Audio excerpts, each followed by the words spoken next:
দর্শক, আসসালামু আলাইকুম। সবাই কেমন আছেন? আশা করি ভালো। কোরআনেই আছে যে, বান্দারা তোমরা কখনো আল্লাহর রহমত থেকে নৈরাশ হইও না। ঠিক তেমনি যেমন ২০২৪ সালের মে মাসে যে ঘূর্ণিঝড় রেমাল আঘাত এনেছিল আমাদের এই যে দক্ষিণ অঞ্চলে, সেই দক্ষিণ অঞ্চলে আঘাত হানার ফলে এই আমাদের এই মঠবাড়ি অঞ্চলের কিন্তু ম্যাক্সিমাম জায়গায় পানির নিচে এই যে আমনের যে ফসল, এটা কিন্তু একদম তখন কিন্তু বীজ পাড়া ছিল এবং কিছু কিছু জায়গায় বীজ রোপণও করা হয়েছিল। সেই যে বীজগুলা আমাদের এখানে আঞ্চলিক ভাষায় যে বীজ রোয়া রোয়া বলে, সেই রোয়াগুলো কিন্তু একদম পানির নিচে ডুবে গিয়েছিল এবং ম্যাক্সিমাম জায়গার কিন্তু আপনার রোয়াগুলা কিন্তু পচে গিয়েছিল।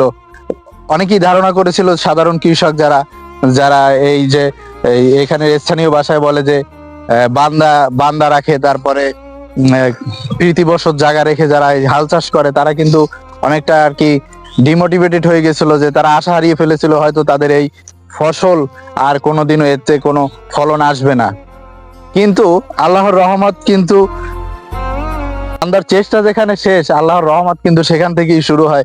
সেই যে একদম বীজ পাড়া কিন্তু একেবারে পচে গিয়েছিল, সেই সেই একদম ধ্বংসস্তূপের মধ্য থেকে কিন্তু মহান রব্বুল আলামিন যে এবছরের ধানের কি যে কত বড় ফলন দিয়েছে, তা কিন্তু অবিশ্বাস্য। আমার পাশেই দেখতে পাচ্ছেন, এটা হচ্ছে আপনি কি, জায়গাটা হচ্ছে আঙ্গুলকাটা। আমি মাঠের ভিতরে আছি, এই যে আমনের একদম মাঠের ভিতরে। প্রতিটা স্থানীয় ভাষায় বলে গুছি, তো প্রতিটা গুছিতে কিন্তু হাত দিলে প্রতিটা গুছিতেই কিন্তু ধান আসে।